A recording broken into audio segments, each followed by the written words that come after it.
Cap sur l'édition de ce vendredi sur le Lumière du Monde Télévision. Merci de nous rejoindre. Voici le sommaire de ce journal. Le crash aérien de mardi en France serait-il dû à une volonté du copilote de se suicider? Si l'on s'en tient aux informations relayées par les enquêteurs français, après analyse des boîtes noires de l'Airbus, Andreas Lubitz aurait volontairement précipité l'appareil dans les montagnes. Ce sera peut-être un tournant dans l'histoire politique du Nigeria. Demain samedi, les électeurs seront appelés aux urnes dans le cadre des élections générales. Et dans les états-majors des candidats à la présidentielle, on se prépare pour la grand-messe. Et en Guinée-Conakry, le pouvoir a appelé ce jeudi l'opposition au dialogue après l'appel à manifester lancé mardi par ses leaders depuis la capitale française. Les opposants contestent la validité de la révision du calendrier électoral. Mesdames, Messieurs, bonsoir. C'est la veillée d'armes au Nigeria avant le scrutin présidentiel de demain qui doit mettre aux prises 14 candidats dont 2 poids lourds de la politique nigériane, à savoir le président sortant Jonathan Goodluck et son rival, l'ex-général Muhammadu Buhari. Hier, les deux hommes ont signé un pacte de non-violence en vue d'empêcher la répétition des violences post-électorales de 2011 qui avaient causé la mort de 1000 personnes. Seulement, le vote n'est pas garanti de se dérouler dans un climat pacifique avec la menace Boko Haram. Élections présidentielles et législatives ce samedi au Nigeria. 14 candidats sont en lice, mais le scrutin devrait se résumer à un duel entre le président sortant Goodluck Jonathan et l'ancien général Muhammadu Buhari. Une élection qu'ils veulent pacifique, c'est pourquoi les deux challengers ont signé jeudi un pacte dans lequel ils appellent leurs compatriotes à s'abstenir de toute violence. Le mandat du président sortant est terni par plusieurs scandales de corruption et par son incapacité à contenir l'expansion sanglante de Boko Haram. Muhammadu Buhari se définit comme un démocrate converti. Il a fait de la lutte contre le groupe radical l'un de ses grands thèmes de campagne. Les deux hommes sont donnés au coude à coude. Ces élections sont sous haute surveillance. Aux violences politiques s'ajoutent les menaces d'attentats islamistes. Mises à mal dans ces fiefs du nord-est du pays, Boko Haram promet de perturber le scrutin. Et justement, à la veille de cette élection, le duel s'annonce serré entre les deux principaux challengers. Les partisans de chaque camp semblent prêts à en découdre dans les urnes, chacun avec son argument. Suivons ce reportage. Qui de Goodluck Jonathan ou Muhammadu Buhari va gagner la présidentielle de samedi? Dans ce petit restaurant d'Abuja, on ne parle que de cela. Ici, tout le monde n'est pas d'accord sur le bilan du président sortant. C'est un leader très faible. Il n'a pas la capacité pour diriger ce pays. Le Nigeria n'est pas un petit pays. C'est pas n'importe quel pays. Nous voulons un président sérieux. On ne veut pas d'un président qui a dit que le vol, ce n'est pas de la corruption. Je ne suis pas d'accord. Jonathan est ce qui est arrivé de mieux au Nigeria. Il a transformé tant de domaines. Assez en tout cas pour convaincre certains de le réélire. Avant, dans ma ville natale, il n'y avait pas de route goudronnée. Mais maintenant, j'en ai une sur le pas de ma porte. Les partisans de Buhari, eux, doutent de l'efficacité de la force régionale actuellement déployée pour lutter contre Boko Haram. Ils veulent nous faire croire que cette offensive est efficace. Mais il aurait fallu la mener plus tôt. Pourquoi la lancer juste avant les élections ? En Guinée-Conakry, le pouvoir souhaite engager le dialogue avec l'opposition après l'appel à manifester lancé mardi par les 3 grandes figures de l'opposition. Hier, le porte-parole de la présidence de Guinée, Kérédi Bongoro, a réitéré cet appel en vue de régler les divergences portant sur le calendrier électoral. Pour l'heure, ces propos ont tout simplement été rejetés par les opposants. Qui est fâcherie ou pas, qu'il y ait incompréhension ou pas, qu'il y ait tension ou pas, il faut que nous allons au dialogue.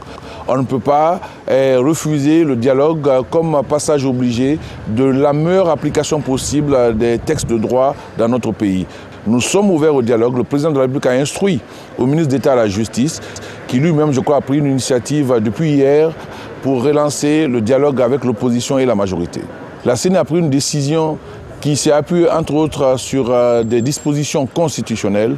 Je crois qu'on peut avoir des préférences On peut avoir des positions difficiles par rapport à telle ou telle date, mais il faut savoir aussi que quand les choses sont faites légalement, on discute, on avance, on essaie de trouver des compromis pour que l'élection soit organisée dans les meilleures conditions d'inclusion et de transparence possibles pour tous. La Tunisie n'aura pas mis longtemps pour apporter une réponse ferme aux auteurs de l'attentat du musée du Bardo qui s'était soldé par la mort de 24 personnes le 18 mars dernier. Le ministère de l'Intérieur a annoncé l'arrestation de 23 suspects dans le cadre de l'opération de démantèlement de la cellule responsable de l'attentat. Le point dans ce reportage. La Tunisie estime avoir démantelé l'essentiel de la cellule responsable de l'attaque contre le musée Bardo la semaine dernière. Le ministère de l'Intérieur qui a fourni cette vidéo montrant l'opération menée par la brigade antiterroriste tunisienne, la BAT, a indiqué ce jeudi que 23 personnes, toutes tunisiennes, avaient été arrêtées et qu'au moins 4 suspects, dont 2 Marocains et un Algérien, étaient toujours en fuite. Ce 18 mars, 2 tireurs avaient tué 21 personnes, 20 touristes ainsi qu'un policier, avant d'être abattus à leur tour par la BAT. Des dizaines de personnes ont été blessées. Le ministère a par ailleurs indiqué que le groupe État islamique avait revendiqué l'attentat pour faire de la propagande, mais que sur le terrain, c'était le groupe Okba ibn Nafar, lié à Al-Qaïda au Maghreb islamique, AQMI, qui avait organisé et commis l'attentat. Un groupe pourchassé par l'armée depuis plus de 2 ans dans les montagnes frontalières de l'Algérie.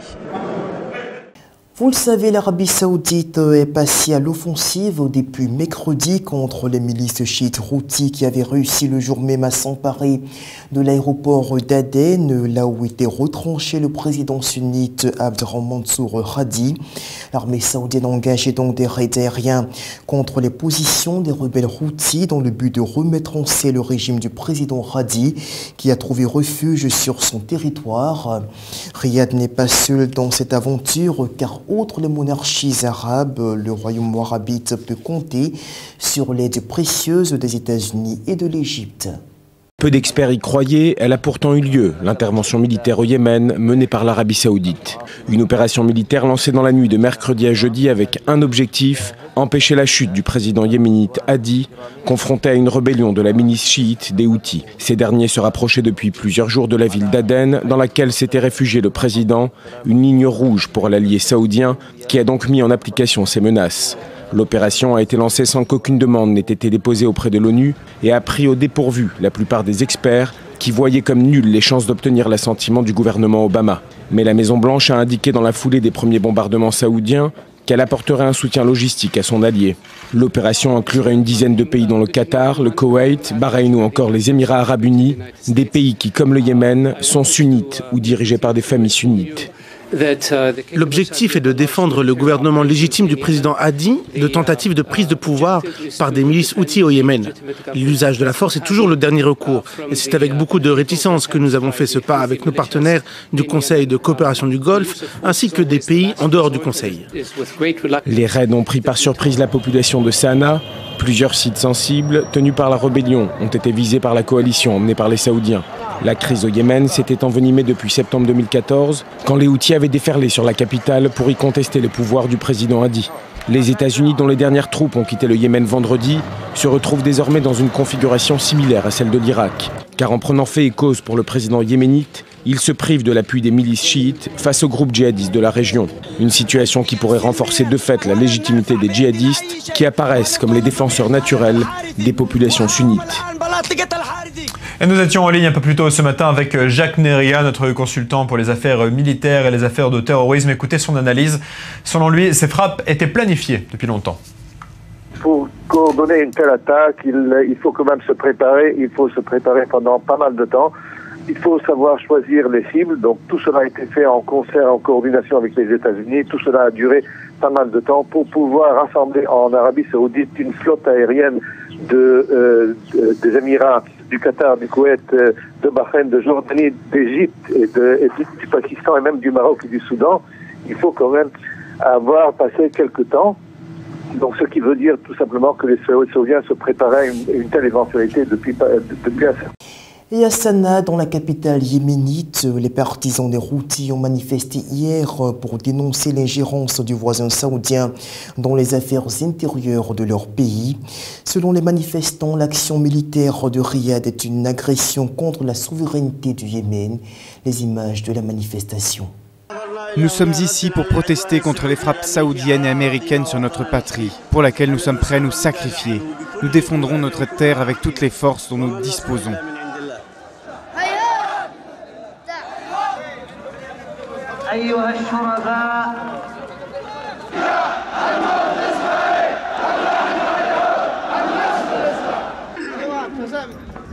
La tension est montée d'un cran ce jeudi entre la Corée du Sud et son voisin du Nord après l'annonce de l'arrestation de 2 ressortissants sud-coréens par le régime de Pyongyang. Selon les dirigeants nord-coréens, les 2 hommes capturés dans une localité frontalière de Chine étaient en mission d'espionnage pour le compte de leur gouvernement. Séoul a exigé leur libération immédiate. Les détails dans cet élément. Exhibés comme des trophées par les autorités nord-coréennes, 2 ressortissants sud-coréens ont été arrêtés jeudi.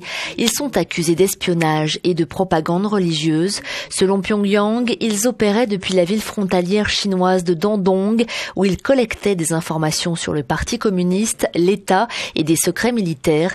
Séoul réclame ce vendredi leur libération immédiate.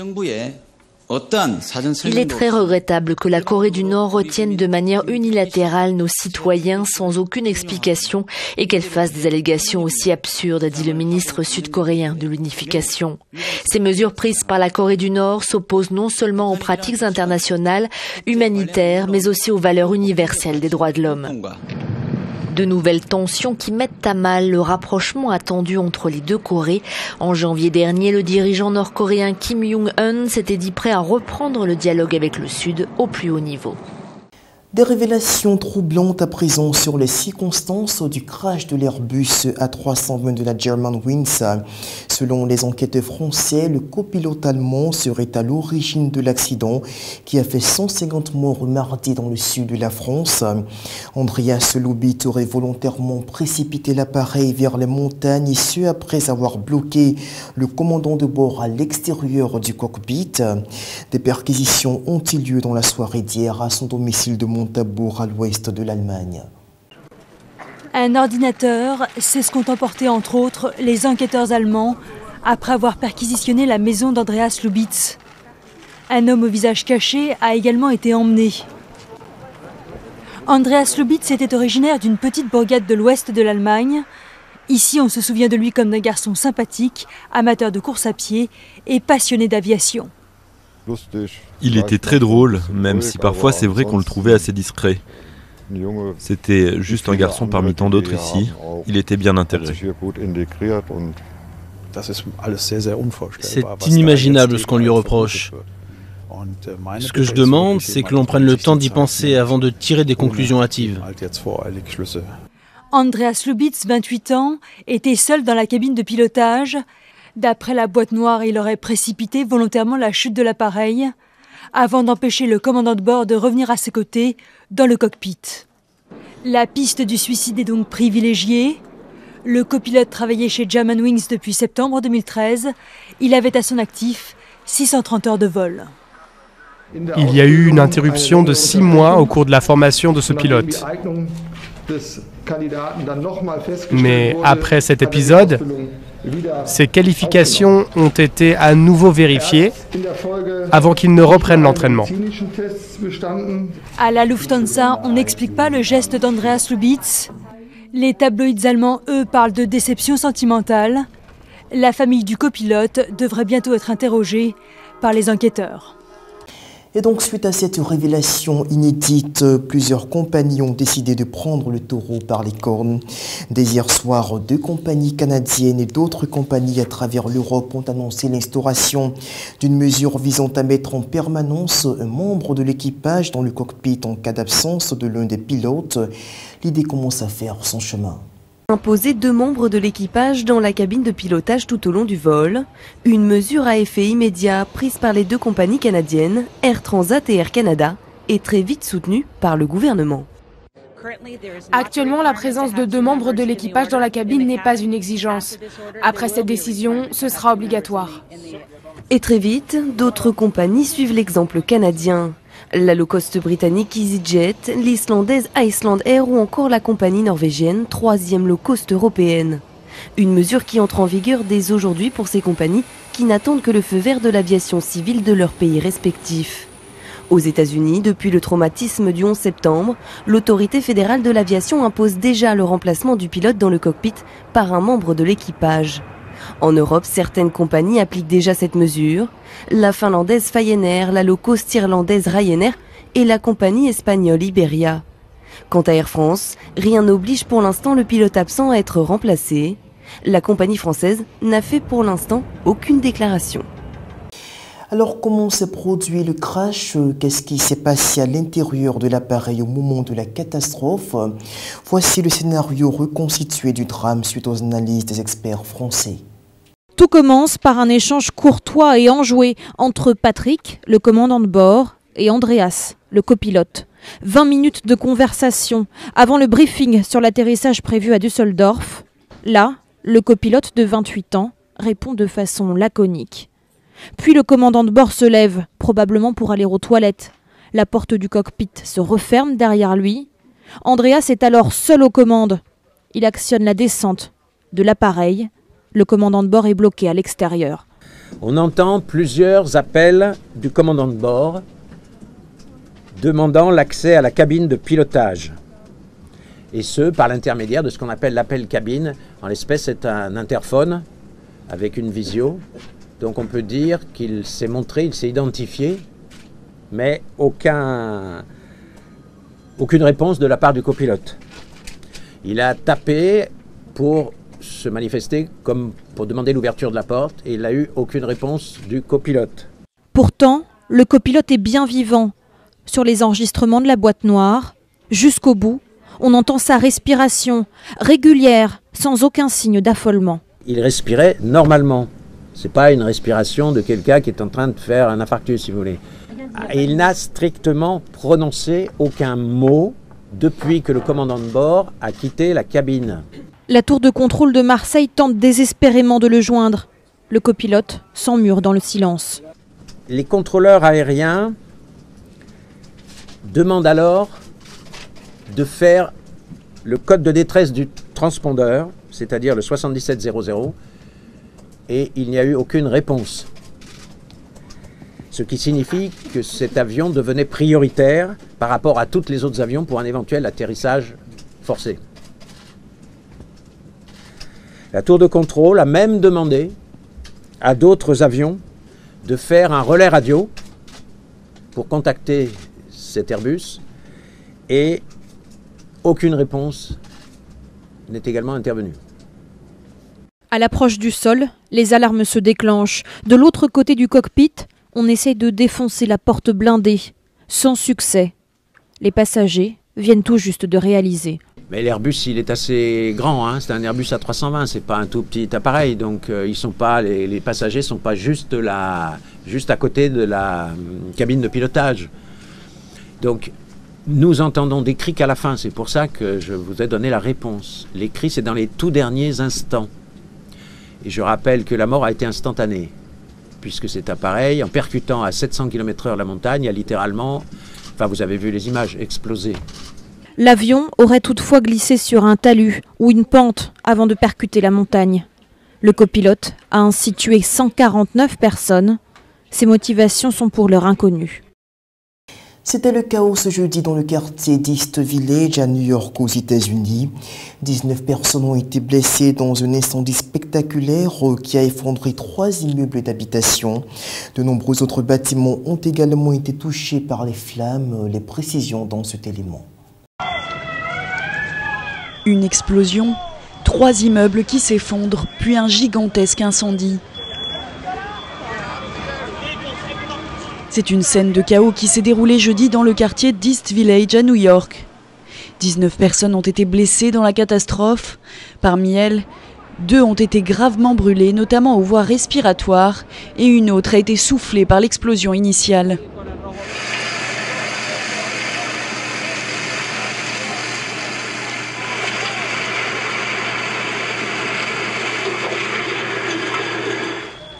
Il a fallu des heures aux 250 pompiers mobilisés pour venir à bout des flammes qui se sont propagées dans des magasins et des habitations. Outre les 3 immeubles détruits, un 4e bâtiment a été très endommagé par l'incendie.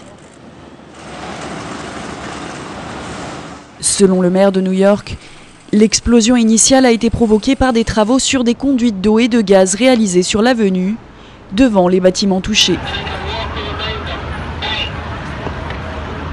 Et on ouvre la page religieuse de ce journal avec cette information provenance du Nigeria. 100 personnes ont été abattues par des bergers peuls le 15 mars dernier dans un village chrétien de l'état de Benue, près de la frontière du Cameroun. Les agresseurs ont fait irruption dans les maisons tôt le matin et ont commencé à tirer, tandis que leurs victimes étaient endormies. Les bergers peuls sont connus pour avoir de forts liens avec le groupe islamiste Boko Haram dans la région. L'organisation Porte Ouverte rapporte que la violence ciblant les communautés chrétiennes dans le centre du pays a considérablement augmenté alors que le groupe islamiste Boko Haram recule devant les forces militaires multinationales au nord-est du Nigeria. C'est donc terminé pour l'édition de l'information de ce vendredi sur Lumière du Monde Télévision. Merci de votre attention. On se retrouve demain. D'ici là, portez-vous bien. Au revoir.